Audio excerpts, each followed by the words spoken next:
नमस्कार दोस्तों, मैं Vishnudhari Singh, advocate Vishnudhari Singh criminal channel में आप सभी दर्शकों का स्वागत करता हूं। दोस्तों, आज मेरे वीडियो बनाने का टॉपिक है गिरफ्तार हुए व्यक्ति का कानूनी अधिकार। दोस्तों, इसके पहले मैं एक वीडियो बना चुका हूं कि गिरफ्तारी के समय आपके क्या कानूनी अधिकार हैं। उसका लिंक डिस्क्रिप्शन बॉक्स में दिया गया है। अगर आप उचित समझे, आपके लिए आवश्यक हो, तो कृपया उस वीडियो को भी देख लें।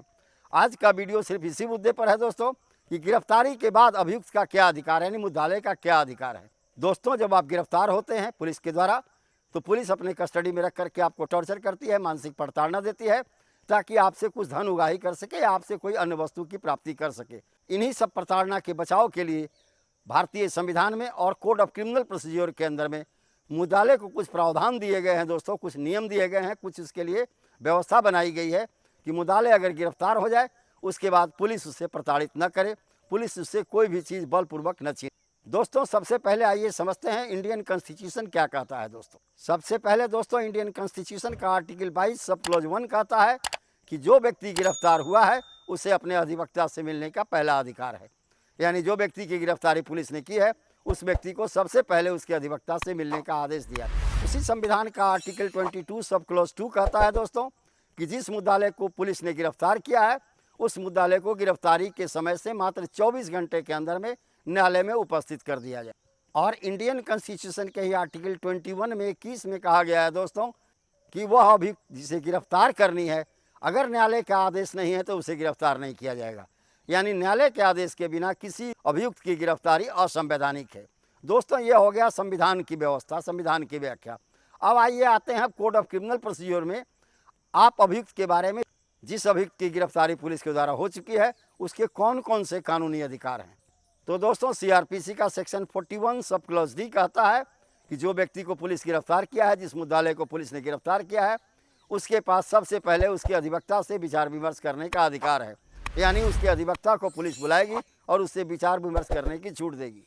उसके बाद दोस्तों, code of criminal procedure code का ही सेक्शन 56 यह प्रावधान करता है कि गिरफ्तार किए हुए मुद्दालय को 24 घंटे के अंदर में नज़दीकी न्यायिक मजिस्ट्रेट के सामने उपस्थित करना ही होगा। दोस्तों, जब आपकी गिरफ्तारी होती है तो न्यायालय में आपको निश्चित तौर पर 24 घंटे के अंदर उपस्थित करना है। यह प्रावधान सीआरपीसी में भी किया गया है। सीआरपीसी का सेक्शन 51 कहता है दोस्तों कि जब पुलिस वाले किसी मुद्दालय को गिरफ्तार करे तो उस मुद्दालय को गिरफ्तार करने का आधार बताएं। यानी किस केस में उसकी गिरफ्तारी हो रही है, यह बताना पुलिस वाले को प्राथमिक कर्तव्य है। दोस्तों, अब अगला सेक्शन है दोस्तों code of criminal procedure code का सेक्शन 52 सब क्लॉज 2। पुलिस वाले को यह निर्देश दिया गया है कि जिस व्यक्ति को वो गिरफ्तार किया है और उसका अपराध अजमानती अपराध है, तो जमानत प्राप्त करने का कौन सा प्रावधान है, इसके बारे में पुलिस वाले उस मुद्दालय को जानकारी देंगे। दोस्तों, सीआरपीसी के सेक्शन 50 में 2006 में इंडियन पार्लियामेंट के द्वारा एक नया कानून बनाया गया। सेक्शन 50 सीआरपीसी का एक नया सेक्शन 50A करके एक नया प्रावधान उसमें जोड़ा गया।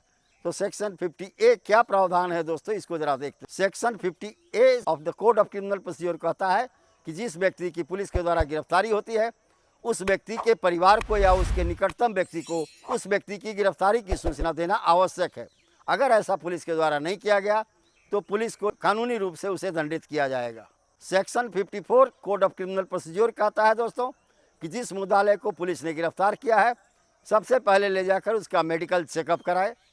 मेडिकल चेकअप होने के बाद यह निश्चिंत हो जाता है ताकि कस्टडी में रखने के बाद उसके साथ मारपीट या कोई टॉर्चर न किया गया हो।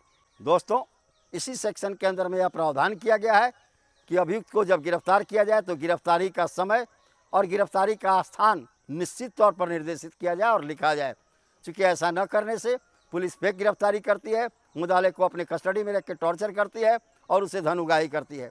इससे बचने के लिए इस प्रावधान को सीआरपीसी में जोड़ा गया है। दोस्तों, एक और सेक्शन है दोस्तों गिरफ्तारी के बाद, सेक्शन 41 सब क्लॉज बी यानी सेक्शन 41B।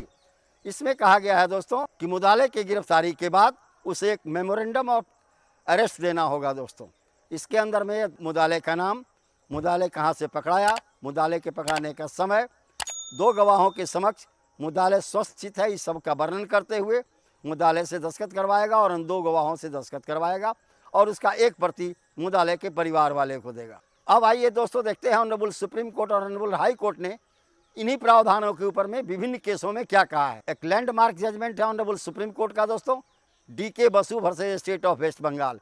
इसके अंतर्गत में गिरफ्तार हुए व्यक्ति के बारे में कुछ गाइडलाइंस तय किए गए हैं। दोस्तों आइए अब एक एक गाइडलाइन के बारे में विस्तार से समझें। जब कोई भी पुलिस पदाधिकारी किसी व्यक्ति को गिरफ्तार करेगा तो वह टैग लगा के जाएगा, जिससे पहचान हो सके कि वो पुलिस वाला है। यह पहला गाइडलाइन है दोस्तों। दूसरा गाइडलाइन है दोस्तों, पुलिस वाले मुद्दाले को गिरफ्तार करने के बाद मेमोरेंडम ऑफ अरेस्ट बनाकर मुद्दाले के परिवार को एक कॉपी उसकी मुहैया जरूर कराएंगे और उस मेमोरेंडम ऑफ अरेस्ट पर अन्य गवाहों के हस्ताक्षर जरूरी कराएगा, सुनिश्चित कराएगा। गिरफ्तारी के तुरंत बाद, ये गाइडलाइंस है दोस्तों, डीके बसु वाले केस में गिरफ्तारी के तुरंत बाद मुद्दाले का मेडिकल चेकअप कराएगा ताकि पुलिस कस्टडी में रहने के दौरान मुद्दाले के साथ किसी भी तरह का दुर्व्यवहार न किया। और जब मुद्दाले को गिरफ्तार किया जाए तो उसको तुरंत रजिस्टर में इंगित करना होगा, रजिस्टर में इंटर करना होगा। ये सारे गाइडलाइन दोस्तों DK Basu versus state of West Bengal के मामले में ऑनरेबल सुप्रीम कोर्ट ने मुद्दाले की गिरफ्तारी के समय ये गाइडलाइन तय किए।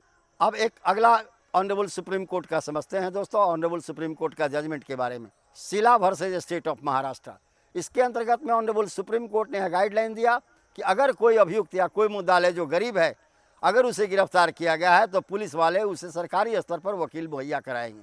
एक और ऑनरेबल सुप्रीम कोर्ट का जजमेंट है दोस्तों, जिसमें वो गाइडलाइन तय किया है गिरफ्तार किए हुए व्यक्ति का। प्रेमचंद शुक्ला वर्सेस दिल्ली प्रशासन, अपने उपरोक्त केस में ऑनरेबल सुप्रीम कोर्ट ने कहा कि गिरफ्तार हुए व्यक्ति को साधारणतः हथकड़ी लगाकर न्यायालय में उपस्थित नहीं किया जाएगा जब तक कि उस व्यक्ति पर कोई हीनियस प्रकार का अपराध न हो, यानी सिर्फ दुर्दांत अपराधी को ही हथकड़ी लगाकर न्यायालय में उपस्थित किया जाएगा। साधारण अपराधों में मुद्दाले को हथकड़ी लगाने का पुलिस वाले को कोई अधिकार नहीं है। दोस्तों और एक बहुत important judgement honourable supreme Court ने गाइडलाइंस के लिए तय की, Ernest Shukla versus state of Bihar. ये दोस्तों बिहार का केस है। इसके अंतर्गत में ऑनरेबल सुप्रीम कोर्ट ने कहा कि जिस अपराध में सजा 7 साल या उससे कम की हो, उसमें साधारणतया पुलिस अभियुक्त की गिरफ्तारी न करे। अगर उस तरह की गिरफ्तारी होती है, 7 साल या उससे कम वाले अभियुक्त की गिरफ्तारी होती है, तो section 41 sub clause D CRPC का जो है उसके प्रावधानों को मानते हुए पुलिस वाले उसे गिरफ्तार करेंगे। सेक्शन 41 सब क्लॉज डी के अंदर में है कि गिरफ्तारी के पहले अभियुक्त को सूचना देना, उसके ऊपर लगाए गए अपराध के बारे में उससे एक्सप्लेनेशन लेना, यानी जब तक सेक्शन 41 सब क्लॉज डी के बारे में पुलिस मुद्दाले को जानकारी न दे दे तब तक उस अभियुक्त की गिरफ्तारी पुलिस के द्वारा नहीं की जा सकती। तो दोस्तों यहीं पर हमारा ये वीडियो संपन्न हुआ, जिसके अंतर्गत में मैंने आपको आज बताया कि गिरफ्तार होने के बाद अभियुक्त के कौन कौन से अधिकार हैं।